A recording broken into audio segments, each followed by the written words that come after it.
Hello everyone, welcome back. Please comment, rate, subscribe, folks. Comment, rate, subscribe, like the videos. Also share the videos. I want to thank everyone for liking, watching, and sharing my videos. You folks are the absolute best. Listen, folks, there's a link tree down below. In the link tree, you will find links to my YouTube pages. Please go down there, subscribe to those YouTube pages, turn on your notifications. Also, my social media is down there as well. Please follow me across my social media platforms. Talk to me, I'll talk back. I love going back and forth with folks. So, with that said and put to the side, I'm here to talk to you folks today about the New York Jets beating the Cleveland Browns 23-16. Listen, I'm going to start with the Jets defense. I was excited about what they did today. The output, particularly from the defensive front, I thought was excellent. Fatukasi, John Franklin Myers, Basham, Nathan Shepard, these guys really did their things out there. Fatukasi, I thought, was very solid today. Provided a lot of havoc out there. He was definitely disruptive. He rushed Baker from time to time. And let me tell you, he got a really bad roughing the passer call. I thought it was egregious. I thought it was completely egregious. I mean, it was ridiculous. He literally ran into Baker Mayfield with his arms open and chest bumped him as he was letting go of the football. And they called roughing the passer. It's the worst call I think I've seen all season. It's one of the worst roughing the passer calls I've ever seen. I mean, it's ridiculous. It's ridiculous. But he played well today. Outside of that nonsensical call, he played really well today and did his thing out there. And like I said, caused a lot of issues for the Browns front. John Franklin Myers continues to just show up as a guy that, we can continue to build and move forward with. He provided solid pass rush. He forced Baker into a lot of bad situations. He was just all over the place today. And like I told everybody, listen, if you put Baker in situations where you rush him and you get to him and you bang him around early, he will, make those mistakes. That's just what happens. And that's what he did because he had some fumbles today and we recovered them. So, Baker was just in a bad spot with guys all over him today. We really brought the heat, and I'm excited and proud of seeing that because again, we're a team that's in a rebuild. We're trying to figure out where we're going as a franchise, and these guys are guys that we can continue to plug in, and build with for the future. You know what I mean? So it was good to see that. Also, Basham had a strip sack today as well. He was another guy that was wreaking havoc on our defensive line. He was just out there doing his thing. One of the things that I talked about as well in my last video, because of what the Browns were dealing with the Ro-Ro, and so many of their guys were on the Ro-Ro list now, and they were going to have to adjust their game plans. I said, hey, they're going to come in and try to run at us. And I had a lot of Browns fans, salute to all the Browns fans that watched the video and commented, and I had a lot of Browns fans talking about they were going to run for 1,000,000 yards and all this stuff. That did not happen. That did not happen. We actually held the entire Browns team to 45 yards rushing today. 45 yards rushing. I know Chubb had like 28 yards today. Kareem Hunt had like 11. So we really held up stout against the run, and that's something I like because, again, now I believe that was the adjustment that they were going to have to make. They had Hooper, their tight end, who caught some footballs as well. I think he had like 7 catches for 71 yards or 70-something yards. But outside of that, like, there was no 100-yard guy today. So I thought the defense played very solidly. There are some things that I think we can step up on and be better. Bless Austin had some penalties today, pass interference penalties. We had some of that going on. We got to cut that out because, again, the game really got tight late because we were doing things to help them extend their drives.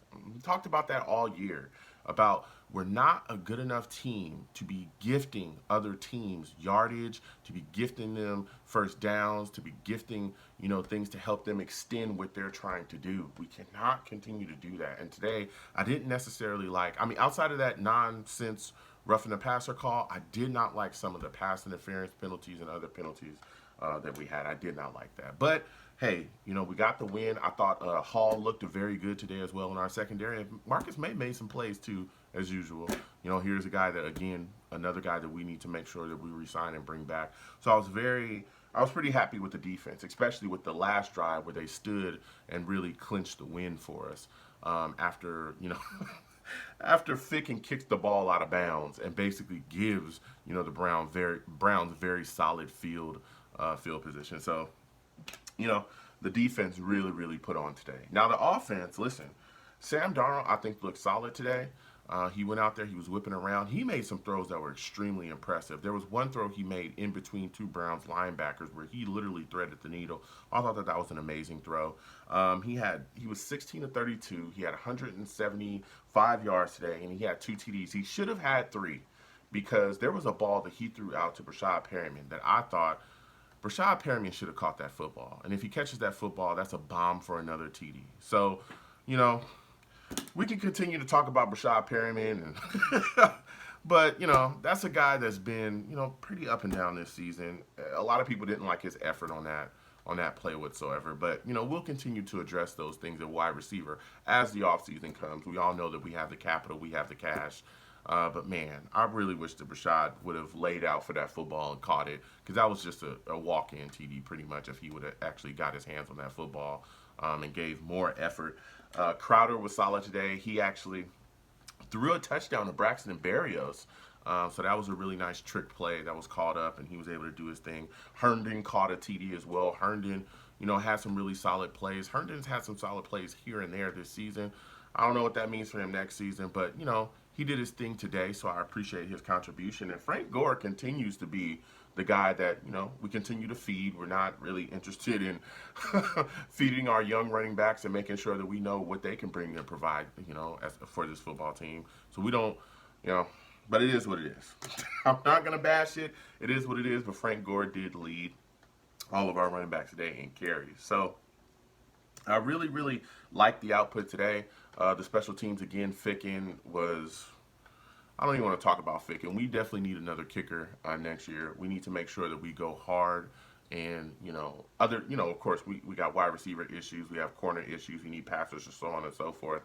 But we also need to make sure that we address this kicker issue that we have, because it's been up, down. Whether, you know, I know we had Castillo. We got rid of him because he had, you know, some issues. And now Ficken comes back and he has a bad kick, and he missed a kick as well late in the game too.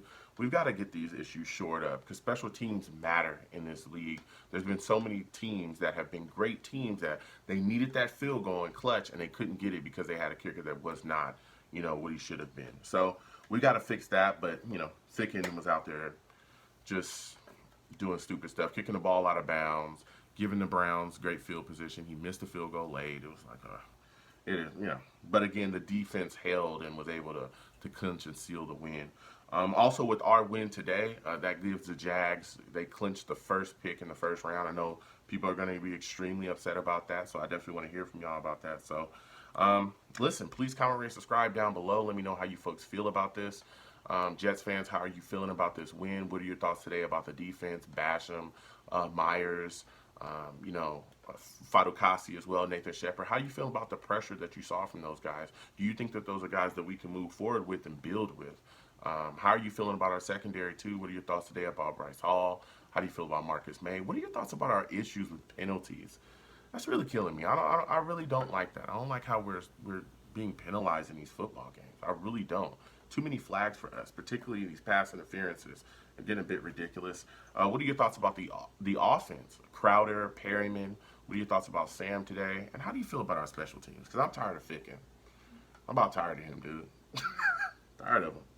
I'm tired of him. And also, what are your thoughts about the Jags locking the first pick in the first round?